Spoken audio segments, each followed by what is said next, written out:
আমরা কাছে গিয়ে বললাম, ইয়া রাসূলুল্লাহ, হে আপনি কি আমাদের জন্য দোয়া করবেন না? আপনি কি আমাদের জন্য আল্লাহর কাছে সাহায্য প্রার্থনা করবেন না? আমরা তো মার খেতে, খেতে মরে গেলাম। আমরা তো ক্ষুধার জ্বালায় মরে গেলাম। কাফেরেরা আমাদেরকে নির্যাতন করতেছে। তখন অবস্থা এমন ছিল, হযরতে খাব্বাবকে তারা আগুনের উপরে চিৎ করে শোয়াইছে। আংটা আগুন বিছায়া দিয়া ওই আগুনের উপরে হযরত খাব্বাবকে শোয়ায়া দিয়া হযরতে খাব্বাবের বুকের পরে পাথর চাপা দিয়েছে যেন খাব্বাব নড়াচড়া করতে না পারে। হযরতে বিলালকে উটের পায়ের সাথে রশি লাগায়া উট তাড়াইছে। উট দৌড়াতে দৌড়াতে যখন হয়রান হয়ে গেছে আর দৌড়াতে পারে না, উটের পা থেকে বিলালকে খসায়া উত্তপ্ত মরুভূমির ভিতরে চিৎ করে ফেলে দিয়ে চতুর্দিকে কাফেরেরা দাঁড়িয়ে লোহার ডান্ডা দিয়া পিটায় স্যার বলেছে, বেলাল এখনো লাত মানাতের পরেই মানান। হযরতে বিলাল তখন কোন রকম একটা আঙ্গুল আকাশের দিকে উঁচু করে বলেছেন, আহাদ আহাদ। হুজুর একজন বুড়া লোককে বলছিলেন, মিয়া তুমি তো ভেস্তে যাবা না, তুমি তো বুড়া মানুষ, তুমি তো ভেস্তে যাইতে পারবা না। লোকটা কান দিয়া অস্থির হয়ে গেছে। রাসূল বলছেন যে ভেস্তে বুড়া মানুষ যাবে না, তাহলে তো আমার উপায়ই নাই। হুজুর বলছেন, না, তুমি যখন ভেস্তে যাবে তুমি যুবক হয়ে যাবে। সুবহানাল্লাহি ওয়া বিহামদিহি। একজন কালো মানুষকে হুজুর বলছেন যে কালো মানুষ ভেস্তে যাবে না, সে তো একদম কান দিয়া হয়রান। হুজুর বলছেন, দেখো তুমি যখন ভেস্তে যাবে তুমি কালো থাকবে না, তুমি সুন্দর সুশ্রী হয়ে যাবে। সুবহানাল্লাহ। জাহান্নামীরা ক্ষুধার যন্ত্রণায়, তৃষ্ণার যন্ত্রণায় আকাশের দিকে তাকায় থাকবে, উপরের দিকে তাকায় থাকবে, বলবে হারে যদি একটু বৃষ্টি হতো, মেঘ হতো। হঠাৎ করে দেখবে যে উপরে কালো মেঘ হয়ে গেছে, মনে করবে যে এবার বুঝি বৃষ্টি হবে, পানি পান করব। মেঘ তারা দেখতে পেল, মেঘের ভিতর থেকে অল্পক্ষণের ভিতরে গরম পানি পড়বে, এমন গরম রক্ত পড়বে যেগুলি পান করলে পরে সঙ্গে সঙ্গে পেটের নাড়ি ভুঁড়ি আর কলিজা পিছনের দরজা দিয়া সব বেরিয়ে যাবে। নাউজুবিল্লাহি মিন যালিক। হে আল্লাহ, এই কঠিন অবস্থা থেকে তুমি আমাদেরকে হেফাজত করো। জোরে বলেন আমিন। সবাই বলেন আমিন। আমার ভাইয়েরা, তামসার ব্যাপার নয়। ও যুবক ভাইয়েরা, শিক্ষিত ভাইয়েরা, তামসা করার ব্যাপার না। দুনিয়ায় খেল তামাশা ফুর্তি করার জায়গা না। जगह जी लगाने के लिए ये दुनिया नहीं है, ये बरत की जा है तमाशा नहीं है। দুনিয়া উপদেশ গ্রহণ করার জায়গা, খেল তামাশা করার জায়গা না। এই পৃথিবীতে আল্লাহ রাব্বুল আলামিন বলেন, নাফরমানি করলে পরে জাহান্নামে যাবেই, জাহান্নামে যেতে হবে। ওই জাহান্নামীদেরকে কি খেতে দেওয়া হবে? আল্লাহ পাক বলছেন, শোনো, খেতে দেব কি? তুসফা মিন আইনিন আনিয়া, ফুটন্ত গরম পানি তাদেরকে পান করতে দেওয়া হবে। লাইসা লাহুম তুআমুন ইল্লা মিন দরি, কাঁটা যুক্ত ঘাস তাদেরকে খেতে দেওয়া হবে। লা ইউসমিনু ওয়া লা ইউগনি মিন জু, এই খাবারে তাদের শরীর পরিপুষ্ট হবে না আর ক্ষুধাও নিবৃত্ত হবে না। আমার বন্ধুগণ, এমন কঠিন জাহান্নামের অবস্থা থেকে মাপ পাওয়ার জন্য ইমানের জোশ আসতে হবে, ইমানদার হতে হবে, আর নাফরমানিকে ছেড়ে দিতে হবে। জাহান্নামে যখন মানুষদেরকে নিয়ে যাওয়া হবে, জাহান্নামীদেরকে, ইযা উলকু ফিহা সামিউ লাহা শাহীকাও ওয়া হিয়া তাফুর, যখনই খোদাদ্রোহীদেরকে জাহান্নামের দিকে নিয়ে যাওয়া হবে, আজ তো খুব মাতবাড়ি, কত ভক্ত আছে, তারপরে কত শক্তি, কত কিছু, কিন্তু আল্লাহর দরবারে যখন হাজির হবে, কোনো শক্তি তখন কাজে লাগবে না, কোনো শক্তি কাজে লাগবে না। জাহান্নামে যখন তাদেরকে নিয়ে যাওয়া হবে, জাহান্নাম তখন গোসায় ফেটে পড়তে থাকবে, জাহান্নামের ভিতর থেকে গর্জন আসতে থাকবে, তাকাদু তামাইয়াজু মিনাল গায়জ, জাহান্নাম যেন গোসায় ফেটে পড়তে চাইবে। কুল্লা উলকিয়া ফিহা ফাওজুন সাআলাহুম খাজানাতুহা আলাম ইয়াতিকুম নাদির, জাহান্নামের পরিচালক বলবে, ও আল্লাহর বান্দা, কেন আজ জাহান্নামে আসলি, কেন দোজখে আসলি? আলাম ইয়াতিকুম নাদির, তোর কাছে কি কোনো ভীতি প্রদর্শক কেউ যায় নাই? কোন নবীর কথা কি শোনো নাই? কোরআনের কথা কি শোনো নাই? হাদিসের কথা কি শোনো নাই? জাহান্নামে কেন এলি? এত বড় খারাপ জায়গা কেন আসলি? শোনো নাই কি কোনো ভয় দেখানো কেউ কে সব সতর্কবাণী শোনায় নাই?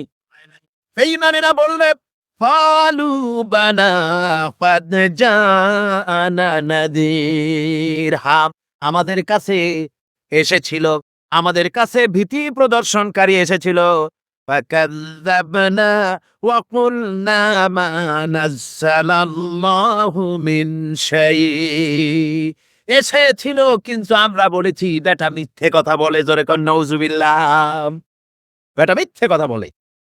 কিসের বেহেশত কিসের দোজখ? খালি খালি দোজখের একটা ভয় দেখাইয়া দুনিয়ার এই টাটকা সুখগুলি নষ্ট করতে চায় এরা। পয়গম্বরদেরকে এরকম বলেছে, আর আলেমদেরকেও যখন কোরআন হাদিস থেকে বলা হয় তখন বলে এরা জানি দোজখের কথা কইতে, দোজখ কিসের আর বেহেশত সে তো এক অসভ্য উদ্যান। জোরে কর নাউযুবিল্লাহ। এমনি করে তারা তামসা করে। ওরা বলবে আমরা এসেছিল ভীতি প্রদর্শনকারী, আমরা মিথ্যে মনে করেছি, বলেছি ওটা মিথ্যে কথা, আর বলেছি আল্লাহ এই ধরনের কিছু নাজিল করেন নাই। জাহান্নাম وقالوا لو كنا نسمع أو نعقل ما كنا في أصحاب السعير। আরে লাউ কুন্না নাসমাউ, তার মানে হলো যদি আমরা শুনতাম অর্থাৎ মানতাম, যদি নবীর কথা মানতাম, কোরআনের কথা যদি মানতাম, আর যদি ভালো করে বুঝতাম, মা কুন্না ফি আসহাবিস সাইর, তাহলে আজকে এই জাহান্নামের কঠিন শাস্তি আমাদের লাভ পেতে হতো না, জাহান্নাম থেকে বেঁচে যেতে পারতাম। কি সর্বনাশ করলাম বুঝি নাই, যা কিছু শুনেছি মানুষের কথা মতো শয়তানের ওয়াসওয়াসায় পড়ে তো ভুলই করলাম। সেদিন যতই আফসোস করা হোক না কেন, এই আফসোস কোনো কাজে লাগবে না। সুতরাং ওই জাহান্নামের কঠিন শাস্তি থেকে রক্ষা পাওয়ার জন্য, এই জাহান্নাম এত বড় কঠিন যার জন্য একজন মহিলা হাদিস শরীফ এসেছে, হুজুর সাল্লাল্লাহু আলাইহি ওয়াসাল্লামের কাছে এসে বলছে, হে আল্লাহর রাসূল আমি জেনা করেছি, আমাকে শাস্তি দেন। ওই মহিলা জানে যে জেনার শাস্তি হলো তাকে প্রাণদণ্ড দিয়ে দেওয়া, সঙ্গে ছাড় করে দেওয়া, মহিলা জানে। হুজুরের সামনে এসে বলছে হুজুর আমি জেনা করেছি। হুজুর মুখ ফিরাইলেন ডান দিকে, মহিলা আবার ডান দিকে এসছে, বলছে হুজুর আমি জেনা করে শাস্তি দেন। হুজুর আবার বাম দিকে ফিরলেন, মহিলা আবার বাম দিকে। তিনবার বলা হয়ে যাওয়ার পর হুজুর বলছেন, ও মহিলা জেনা করার পর তার দ্বারা তুমি গর্ভবতী হয়েছো নাকি? বলে হ্যাঁ গর্ভবতী হয়েছে। আল্লাহর নবী বললেন, মহিলা তুমি অপরাধ করেছো, কিন্তু তোমার গর্ভস্থিত সন্তান তো কোনো অপরাধ করে নাই, সুতরাং তোমার উপরে শরীয়তের হদ জারি করা যাবে না, ডেলিভারি হোক তারপরে বিচার হবে। মহিলা চলে গেল আফসোস করতে করতে যে আমার বিচার হলো না, যদি এর মধ্যে আমি মরে যাই তাহলে জেনা করেছি। দুনিয়ার শাস্তি তো সহজ, পাথর মেরে উড়িয়ে দেবে, সঙ্গে সার করবে, এটা তো সহজ, কিন্তু কিয়ামতের ওই কঠিন জাহান্নামের আগুনে জ্বলতে পারবো না। মহিলাটি সন্তান ডেলিভারির পরে মহিলা চলে এসেছে রাসূলের কাছে, হুজুর এই সে আমার বাচ্চা ডেলিভারি হয়েছে, আপনি মেহেরবানি করে আমার উপরে হদ জারি করেন, শাস্তি দেন। আল্লাহ নবী বলেন, মহিলা তুমি অপরাধ করেছো, কিন্তু তোমার সন্তানের হক আছে, তোমার বুকের দুধ 2.5 বছর পর্যন্ত সে পান করবে, আমি তার হক নষ্ট করতে পারি না। মহিলা আবার চলে গেল কাঁদতে কাঁদতে, যদি এর মধ্যে মরে যাই। 2.5 বছর যেতে পারে নাই, তার আগেই মহিলা ওই বাচ্চাটাকে কোলে নিয়ে হাতে একটা রুটি দিয়া হুজুরের কাছে আসছে। কত পেরেশানি দেখেন। মহিলা এসে বলেন, ইয়া রাসূলুল্লাহ আমার এই বাচ্চা এখন দুধ ছেড়ে দিয়েছে, সে রুটি খাইতে পারে, হুজুর আর দেরি করবেন না, এই শাস্তি না নিয়ে যদি মরে যাই জাহান্নামের কঠিন আযাব আমি ভোগ করতে পারবো না। আল্লাহর নবী ওই মহিলাকে অর্ডার দিয়া দিলেন, একে বুক পর্যন্ত মাটির মধ্যে গেড়ে দিয়া চতুর্দিক থেকে পাথর নিক্ষেপ করো। মহিলাকে নিয়ে তাকে বুক পর্যন্ত মাটির ভিতরে গেড়ে দিয়া চতুর্দিক থেকে যখন পাথর নিক্ষেপ করা হচ্ছিল, রক্ত ছিটে এসে একজন সাহাবীর গায়ে পড়ায়, সাহাবী মহিলাকে ভৎসনা করলেন। আল্লাহর নবী বললেন শুনতে পেরে, নবীজি বললেন, ও সাহাবী ভৎসনা করো না, বরং এই মহিলার তওবা আল্লাহ রাব্বুল আলামিন এই মহিলার তওবা আল্লাহ রাব্বুল আলামিন এমন ভাবে কবুল করেছেন, যদি সে তওবা দুনিয়ার সব মানুষকে ভাগ করে দেওয়া যায় তাহলে সমানভাবে ভাগ করে দেওয়া যাবে। আমার বন্ধুগণ, কিয়ামতের দিন ওই কঠিন অবস্থা থেকে, জাহান্নাম থেকে বাঁচার জন্য সকলকেই চেষ্টা করতে হবে, ভালো কাজ করতে হবে, ঈমানের উপরে চলতে হবে। আল্লাহ রাব্বুল আলামিন বলেন, ইন্নাল্লাযীনা কাযযাবু বিআয়াতিনা ওয়াস্তাকবারু আনহা লা তুফতাহু লাহুমুল আবওয়াবুস সামা। যারা কিয়ামত অস্বীকার করেছে, আমার আয়াতকে মিথ্যা মনে করেছে এবং আমার দিন থেকে যারা ফিরে গেছে, আমি তাদের জন্য আকাশের দরজা খোলা হবে না। ওয়ালা ইয়াদখুলুনাল জান্নাহ, আর তাদের জন্য বেহেশতের দরজাও খোলা হবে না। হাত্তা ইয়ালিজাল জামালু ফি সামনিল খিয়াত। আল্লাহ রাব্বুল আলামিন বলেন, উটের সূচের ছিদ্র দিয়ে উট গমন করা বরং সহজ হতে পারে, সম্ভব হতে পারে। এই লোকগুলির আল্লাহর জান্নাতে প্রবেশ করা এর থেকেও অসম্ভব। অর্থাৎ কখনোই তারা জান্নাতে প্রবেশ করতে পারবে না। হযরত মাওলানা বলছেন যে যে এই লোকেদের খুব কষ্ট হচ্ছে, দাঁড়াবারও জায়গা নাই, একটু চেপে আসেন। দাঁড়াবেন না, আপনারা কিন্তু দাঁড়াবেন না, মেহেরবানি করে একটু চেপে আসেন। খুবই গুরুত্বপূর্ণ আলোচনা, বেয়াদবি করবেন না। বসা অবস্থায় সামনের দিকে চাপেন, বসা অবস্থায় মঞ্চের দিকে চেপে আসেন।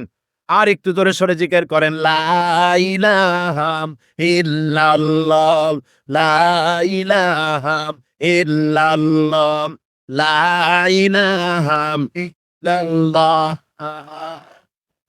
ইল্লাল্লাহ। জোরে করেন, লা ইলাহা ইল্লাল্লাহ,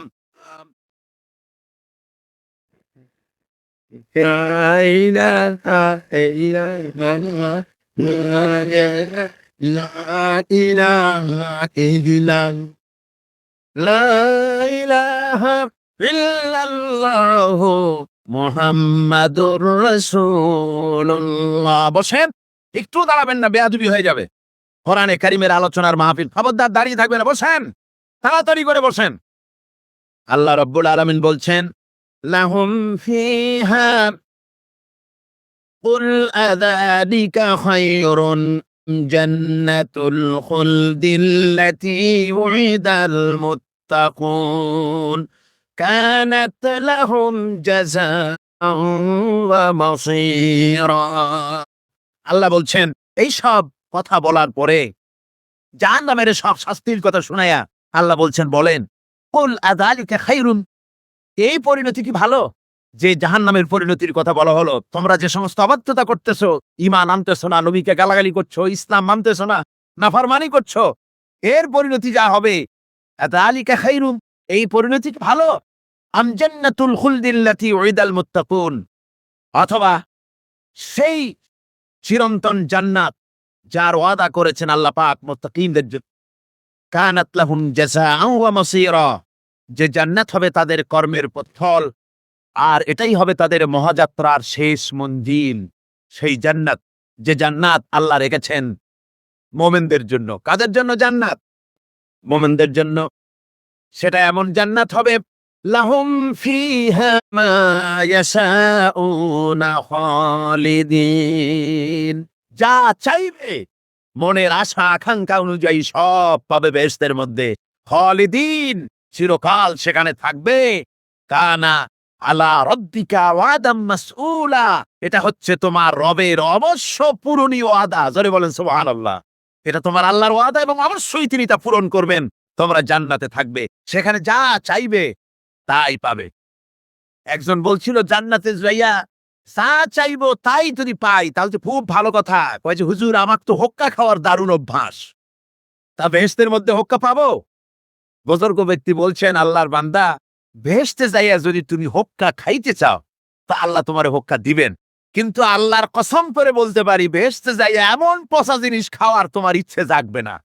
এত ভালো জিনিস থুইয়া এই পচা জিনিস খাওয়ার ইচ্ছা তোমার জাগবে না মনের ভিতর। বেহেশত আল্লাহ রাব্বুল আলামিন মুমিনদের জন্য রেখেছেন। আমার ভাইয়েরা, সে বেহেশতের বর্ণনা কোরআনে কারীমের মধ্যে আল্লাহ দিয়েছেন। একদিকে জাহান্নাম, কোরআনের বর্ণনা কত সুন্দর। জাহান্নামের কথা শুনতে শুনতে লোকেরা আল্লাহর ভয়েতে হতাশ হয়ে যেতে পারে, আল্লাহর ভয়েতে। সেই জন্য যত জায়গায় জাহান্নামের বর্ণনা আছে, সাথে সাথে আবার আশার সঞ্চার করার জন্য আল্লাহ জান্নাতের কথা বলেছেন। কাহ্হার এবং জব্বার নাম আল্লাহ যেখানে ব্যবহার করেছেন, সাথে সাথে আবার গফুর রহিম নাম ব্যবহার করেছেন, বান্দা যেন হয়রান হয়ে না যায়। আমার ভাইয়েরা, একদিকে জাহান্নামের এই কঠিন শাস্তির কথা, আমার অপর দিকে আল্লাহ বলেন, শোনো, এমন জান্নাত আমি রেখেছি, মাসানুল জান্নাতিল্লাতী উইদাল মুত্তাকুন, এমন বেহেশত মুত্তাকিনদের জন্য যার ওয়াদা করা হয়েছে, এমন বেহেশত সেটা, ফিহা আনহারুম মিন মাইন গায়রি আসিন, সেখানে এমন সুন্দর স্বচ্ছ পানির ঝর্ণাধারা, সুমিষ্ট পানির ঝর্ণাধারা রাখা হয়েছে। ওয়া আনহারুম মিন লাবানিন লাম ইয়াতাগায়্যার তা'আমুহু, আর সেখানে দুধের ঝর্ণা রাখা হয়েছে যার স্বাদ কখনো নষ্ট হবে না। বেউকুফেরা বলে কি, কয় জান্নাতের ভিতরে মদ খাওয়ানো হবে। ওই যে একটা সাপ্তাহিক পত্রিকা, এক শয়তান মহিলা, অর্থাৎ ইসলাম যাবে না, জানে না, খবিসা মহিলা, ইসলামের প্রতি বিদ্বেষ, এই বিদ্বেষ নিয়ে সে লিখেছে, কবে অসভ্য উদ্যান, জোরে কর নাউজুবিল্লাহ। বেহেশত হচ্ছে অসভ্য উদ্যান। আর এই বেহেশতের ভিতরে পৃথিবীর অতৃপ্ত বহুগামী পুরুষদের স্থান হচ্ছে বেহেশত। আর সেই বেহেশতের ভিতরে আল্লাহ পাক মানুষদেরকে মদ খাওয়া সুন্দরী সুন্দরী নারী দেবেন। এই সব সুন্দরী নারী আর মদের প্রলোভন দেখিয়ে মানুষকে নামাজ পড়াবার জন্য, রোজা করবার জন্য উৎসাহিত করা হয়েছে। জোরে কর নাউজুবিল্লাহ। কোরআন শরীফে কোথাও বলা হয় নাই যে বেহেশতের মধ্যে আল্লাহ মদ খাওয়াবেন। আছে কোথাও? আছে কোথাও? বরং আল্লাহ রাব্বুল আলামিন বলেছেন, জান্নাতে কি পান করাবো শোনো, ওয়াসাকাহুম রাব্বুহুম শারাবান তাহুরা, জান্নাতের ভিতরে তোমাদেরকে পান করানো হবে শারাবান তাহুরা, পবিত্র পানীয়। তহের এবং তহুর দুটি কথা। তহের বলা হয় সেই জিনিসকে যা নিজে পাক আর একজনকে পাক করতে পারে না, যেমন মধু, যেমন তেল, যেমন দুধ নিজে পাক, কিন্তু দুধ দিয়ে যদি কেউ গোসল করে, দুধ দিয়ে যদি কেউ উজু করে, ও নিজে পাক, কিন্তু আপনাকেও পাক করতে পারবেন। এটার নাম হচ্ছে তহের। আর তহুর বলা হয় সেই জিনিসকে যে নিজেও পাক এবং অন্যকেও পাক করে দিতে পারে, যেমন পানি নিজে পাক, ওটার দ্বারা উজু করলে, গোসল করলে সেও কি হবে? পাক হয়ে যাবে। আল্লাহ তাই বলেন, জান্নাতের ভিতরে ওয়াসাকাহুম রাব্বুহুম শারাবান তাহুরা, জান্নাতের ভিতরে শরাবে তাহুর পান করানো হবে। ওই শরাবটা নিজেই পাক, আর যে পান করবে তাকে আরো পরিচ্ছন্ন পবিত্র করে দেবে। জোরে বলেন সুবহানাল্লাহ। সেই শরাব হবে এমন, খিতামুহু মিস্ক, যার মুখগুলি সুন্দর করে সুগন্ধি দিয়ে মিস্ক দিয়ে আটকানো রয়েছে। তারপরে কি? ওয়াফি যালিকা ফালিয়াতানাফাসিল মুতানাফিসুন,